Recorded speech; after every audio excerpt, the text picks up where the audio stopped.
meus queridos, desde que os Beatles se transformaram numa coisa absurdamente global, os pesquisadores começaram a tentar imaginar quem era ou quem merecia o título de quinto Beatle, né? Mas teve diversas pessoas ali que a imprensa ou os biógrafos consideraram o quinto Beatle. Vou falar disso hoje, vou falar quem merece, quem não merece. Meu nome é João Moura, essa é Beatles School, vamos lá.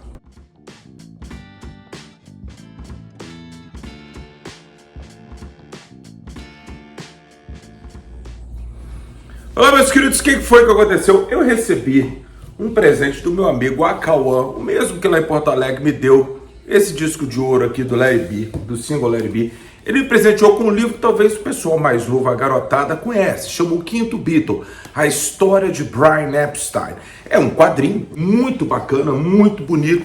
Tem uma parte que eu achei muito engraçada, tem aquela parte do John com o Brian em Barcelona, ali em 1963 e tal.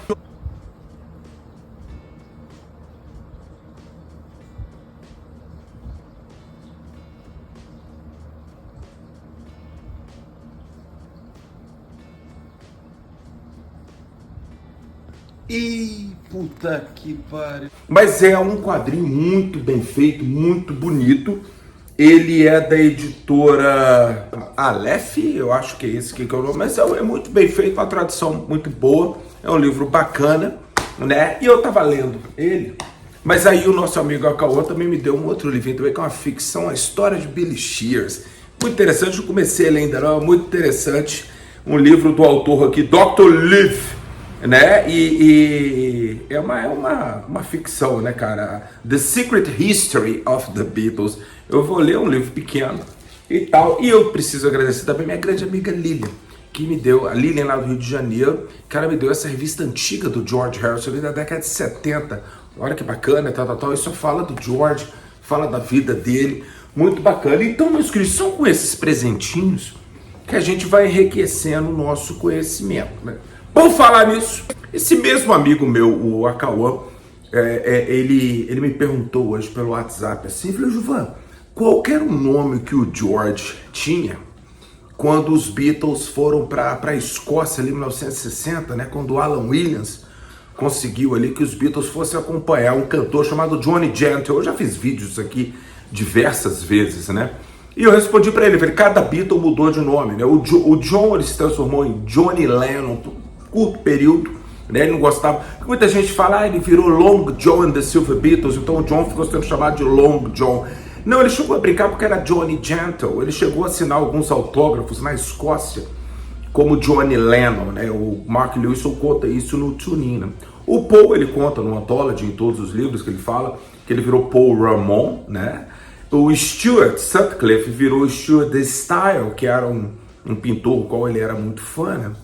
E aí o George, por ser muito fã do Carl Perkins, o George virou, foi o que eu respondi ao meu amigo Acauã, Carl Harrison. Mas, na página 68 do meu livro, aqui, A Liverpool dos Beatles, eu fiquei muito feliz, primeiro, que esgotou. Eu acho que dá tempo para comprar na Amazon, mas no site da Belas Letras ele esgotou, mas vai ter uma segunda edição agora, provavelmente saindo em janeiro, né? Há um erro no meu livro aqui na página 68, que é um erro difícil de achar, mas foi um erro, como eu gosto de dizer, um erro engraçado. Quando eu estava escrevendo, em vez de eu escrever Carl Harrison, eu inverti e escrevi George Perkins. Bom, foi o único erro que acharam no meu livro. É um erro, logicamente, mas é um erro aceitável no mundo bitomaníaco. Primeiro que muita gente vai ler e não vai nem notar, né? Mas os bitomaníacos mais detalhistas, eles vão ver, e foi um erro que eu chamo de erro engraçado, que todo mundo viu que eu sabia da história, mas na hora de escrever eu escrevi errado. Eu deve ter sido distraído, a Marilu deve ter pulado em cima do meu laptop. E é engraçado que eu já contei essa história 1000 vezes, contando Carl Harrison, e o próprio George conta isso no Anthology, né? Ele fala lá. E o Anthology, pra gente que é bitomaníaco mais velho, o Anthology tá todo memorizado na cabeça da gente. Ele fala Carl Harrison. Mas enfim, esse erro já foi consertado no e-book, e na segunda edição que sai agora em janeiro do meu livro já vai ter. Então esse livro aqui com o George Perkins, ele vai ser um Yesterday Today com a capa do Butcher Cover, né? Quem tem, vai virar item de colecionador brasileiro, né, meus queridos? Mas não pode ter erro ali, então a gente já vai consertar para a segunda edição. Mas eu estou lendo esse livro sobre o quinto Beatle, eu fiquei imaginando o seguinte: quem poderia ter o título de quinto Beatle? Vamos estudar todas essas pessoas. É lógico que todo mundo tem suas listas, né, na cabeça, mas historicamente a gente tem pessoas como o Brian Epstein, a gente tem o George Martin, né, e temos também o Pete Best, e temos também o Billy Preston, né? Eu acho que passar disso aí é um tanto quanto exagero. Há pessoas, eu fiz um vídeo sobre isso, há pessoas que tocaram como Beatle, por exemplo, o próprio Tommy Moore, que ele vai nessa turnê com os Silver Beatles pela Escócia, né? E ele sai, ele era o baterista e tal, mas nós temos o primeiro, duas pessoas ali que tiveram o título de Beatle, né? Se transformaram incrivelmente em ex-Beatles, né? Mas eles atuaram, eles ganharam dinheiro, eles performaram como Beatles. Um, logicamente, foi o primeiro, que é o Stuart Sutcliffe, que muita gente fala que ele que cunhou o nome Beatles, né? Escrito com A até no final, depois Beatles passou a ser com 2 S, depois Beatles passou a ser como Beat, né? B-E-A-T, né? Mas o Stuart Sutcliffe, ele sai dos Beatles, né? Ele não saiu dos Beatles porque ele morreu, como muita gente até imagina. Não, o Stuart ali em 62, quando ele morre ali em abril de 62, ele já era um ex-Beatle, né? Às vezes e tal, quando os Beatles passavam lá em Hamburgo, ou ele vinha visitar a família dele ali, ele tocava e tal, mas como Beatle mesmo, ele deixou de ser ali por volta de 61, então bem antes do Brian Epstein, que o Brian Epstein ele se torna empresário dos Beatles no final de 61, né? Nessa época o Stuart já tinha largado, né? Mas ele era um ex-Beatle, né? Porque os Beatles chegaram a ser 5, né? Porque tinha o Stuart e nós temos também o Pete Best, que eu particularmente considero ele um ex-Beatle vivo, tá aí, eu encontrei com ele há pouco tempo em Porto Alegre, tem um vídeo, volta aí para trás, uns 3 vídeos aí. E o Pete, ele foi chutado da banda, né? Ele foi removido da banda, mas ele é um ex-Beatle. Então você considerá-lo como um quinto Beatle, poderia, de qualquer forma, ser um quinto Beatle, talvez até um merecedor por nomenclatura, né? Porque como era John, Paul, George, Stuart, o Pete seria o baterista, seria o quinto Beatle, né? Então ele poderia ter isso. Então, assim como o Stuart ou o Pete, na minha concepção, eles poderiam muito bem serem considerados, né? Mas aí que a gente fala mesmo que a discussão a partir do momento que nós temos John, Paul, George e Ringo, né? Que são os 4 Beatles que explodiram e por muito tempo só eles que existiram na cabeça das pessoas. Ninguém sabia de Stuart, ninguém sabia de Pete Best, estou falando no mundo, né? Era apenas John, Paul, George e Ringo, né? Então começou essa discussão, a gente teve lá, eu me lembro daquele documentário do início da década de 90 dos irmãos daqueles 2 irmãos cinegrafistas, Mosley, eu esqueci o nome deles agora, onde que eles fizeram aquela The First US Visit, que é um documentário maravilhoso, né? Mas o Murray DeKay, que era um radialista ali de Nova York, muito famoso, ele falava, I am the fifth Beatle, né? Eu sou o quinto Beatle, aquela coisa toda, mas longe, pelo amor de Deus. Nós temos também, meus queridos, o George Martin.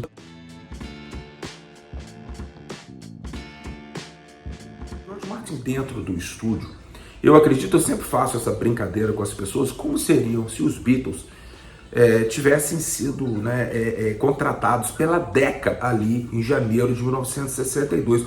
Uma coisa seria muitíssimo importante, né? O Pete talvez continuaria como baterista, ou talvez por algum tempo, não sei, a não ser que ele fizesse uma cagada, né? Mas o Pete continuaria, nós não teríamos Ringo nessa equação. E o mais importante de tudo, nós não teríamos George Martin, né? E porque eu particularmente, eu acho que o George Martin ele foi crucial em diversos pontos da história musical dos Beatles, né? Por exemplo, foi ele que falou que o Paul tinha que cantar aquele Love Me Do, porque o John não conseguia cantar com a gaita na boca, né, e acompanhar. Então ele muda ali. Foi ele que mudou o andamento de Please Please da música e acabou sendo o número 1. Né? Foi ele que teve a ideia e vendeu a ideia para a EMI de que os Beatles, mesmo tendo apenas 2 singles, ou seja, 4 músicas, Love Me Do, PS I Love You, Please Please Me, Ask Me Why, a gravar um LP, um long play. Né? Isso foi ideia dele. Isso, meus queridos, eu estou contando o início dos Beatles. Depois nós tivemos ali várias coisas ali no With the Beatles, até chegar até no final, até no Abbey Road, né, cara? Então o George Martin, ele teve um papel crucial ali, musical nos Beatles. John Lennon depois, logicamente, fanfarrão pra caramba. O John Lennon fala, depois na década de 70, que se o George Martin tivesse sido importante mesmo, qual que era o trabalho, o que o George Martin fez além dos Beatles? O John Lennon chega a fazer e pede desculpa pro George Martin ali, mais tarde, ali por volta de 79, quando o George Martin vai visitar o John no Dakota, 78, 79. Mas então, ou seja, o George Martin, se fosse musicalmente ali no estúdio, ele alterou muita coisa, ele colocou em prática ideias extremamente abstratas, principalmente do John, querer cantar como se fosse no topo das montanhas do Himalaia, em Tomorrow Never Knows, e mais tantas outras coisas, como o próprio trabalho do George Martin em cima de Strawberry Fields, junto com o John Lennon, né? Então, enfim. Então seria um merecedor, né? Mas eu acho que assim, o Billy Preston,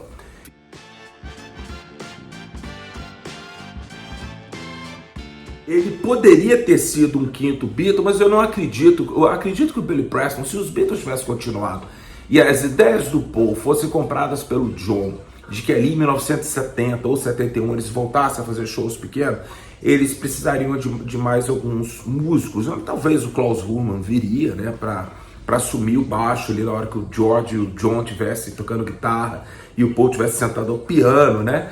E haveria também uma necessidade. Vocês viram como é que o Billy Preston mudou para melhor músicas como I've Got a Feeling, a própria Get Back, Don't Let Me Down, né, cara? Essas músicas todas ali, dá pra ver no documentário Get Back como que ele mudou pra melhor, né, cara? E fora o trabalho dele na música Let It Be e na música The Long and Winding Road, que o Phil Spector depois removeu. Então, eu acho que o Billy Preston até poderia ser o quinto Beatle, mas não com esse título, porque eu acredito que o Billy Preston ou o Klaus Hulman, eles seriam como esses membros dos Rolling Stones hoje em dia, né, que foram assumindo os lugares, por exemplo, do Bill Wyman e do Charlie Watts, né, são músicos contratados. O próprio Ronnie Wood, ele demorou um tempão para ele ter lá escrito lá que ele era um Rolling Stone, né, cara? Então, eu tô falando ali no maquinário financeiro ali dos direitos dos Rolling Stones e tudo mais. Então, eu não acredito nisso, não. Por fim, o quinto Beatle, pegando o livro como referência, eu estava lendo, é um quadrinho. E, meus queridos, quando a pessoa faz um quadrinho aqui, você vê que durante a leitura, vocês vão reparar que há mudanças do artista, há mudanças gráficas no quadrinho, muito interessante. Então, o que acontece? Isso é muito bacana. Mas como para poder fazer um efeito dramático ali dentro de um quadrinho, eles tiveram que resumir a história, eles se pegaram a clichês bobos, antigos, já foram jogados para o alto, né? Então o livro, essa história é cheia de erro. Se tem uma coisa nesse livro, nesse quadrinho, que eu adorei, foi que ele pontua os momentos que o Brian Epstein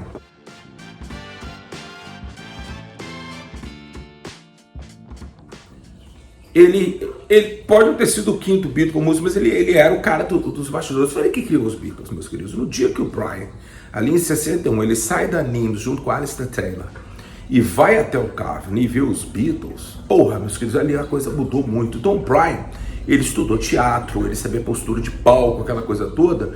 Então o Brian, ele muda todo o visual dos Beatles para vendê-los, porque ele era um cara extremamente inteligente. Então, e outra coisa também, o Brian cometeu erros de negócio, claro, aquele lance da Celta Ebb, que é Beatles ao contrário, que era uma empresa lá nos Estados Unidos que vendia produto dos Beatles, shampoo, cueca, supositório, o diabo tava lá, do John, do George, do Ringo, dos Beatles, do Paul.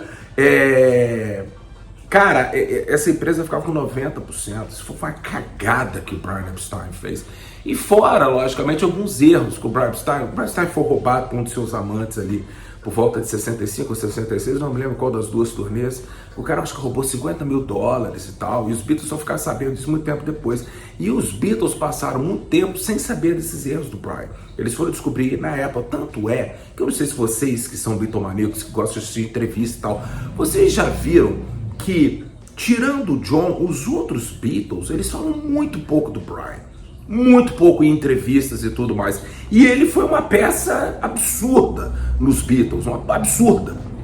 Coisa que sempre me incomodou, ver entrevistas, o John fala, no Anthology 1, ele fala, Brian was a beautiful guy, Brian Epstein, he presented us well. represented us well, alguma coisa assim que o John fala, né? Que o Brian é um cara lindo, um cara maravilhoso, tal, e ele nos promoveu, ele nos apresentou bem ao público e tal. Mas ali corta, né? Mas se você escutar o áudio original, ele fala, o John continua falando ali. Eles não iam colocar aquilo no tolo de um, né? Mas o áudio original, o John continua falando, ele fala. Mas ele tomou péssimas decisões financeiras pra gente, que a gente vai descobrir o tempo mais tarde. Lógico, eles editaram e tiraram isso aí. Então você não vê em muitas entrevistas do John, do Paul, do George, do Ringo, e hoje do Paul e do Ringo vivos, praticamente eles não falam do Brian, né, cara? Porque há um... Eu acho que ficou ali dentro deles uma raiva muito grande de alguns erros bem básicos. Mas foi o Brian que levou os meninos até lá. Então eu acho que é um preço que o Brian pagou por ter levado os meninos a ser quase tão grandes, ou talvez maiores, do que o Elvis, que era o plano do Brian Epstein. Então eu acredito assim, essa coisa do quinto Beatle eu acho um título legal, porque eu acho que ninguém na história trabalhou tão duro para fazer com que os Beatles chegassem lá como o Brian. Tá bem, ele era um empresário, ele recebia lá 25% e tudo mais, né, cara? Mas o Coronel Tom Parker recebia 50%, né? O Brian, se não me engano, o Brian recebia 20%, eu posso estar enganado, de tudo que os Beatles ganhavam, né, cara? Então era até pouco por tudo que ele fez pelos quatro, né? Mas enfim, essa coisa do quinto Beatle é uma coisa que eu particularmente, aí você escreve aí pra baixo quem que você acha que mereceria esse título. Eu particularmente, quando a gente olha a capa do disco, a gente vê 4. Quando você vê a capa do Sgt. Pepper, tá lá os 4 Beatles, né, no Rubber Soul, no Revolver, tá tudo lá, tá o With the Beatles, tá os 4 meninos na varanda, ali no Please Please Me. Os Beatles pra mim sempre foram 4. E sempre foram John, Paul, George e Ringo, né? Então, para mim, essa coisa do quinto Beatle é mais como uma gracinha, é uma discussão que até pode ser interessante, ela pode ser didática, você pode fazer, que nem eu fiz aqui, entrar em vários assuntos históricos em relação aos Beatles, mas por fim é uma coisa até meio boba. Mas eu quero saber a sua opinião, escreva aí para baixo. E segunda edição da Liverpool dos Beatles já vem corrigida. E se por acaso alguém viu alguma coisa que eu não tenha visto até agora, meus queridos, por favor, me inscreva no Instagram ou me avise, que sempre dá para corrigir. Um vídeo aqui a gente corrige, né, cara? Mas um livro, meu querido, depois que imprimiu já era. Um abraço para vocês e se cuidem.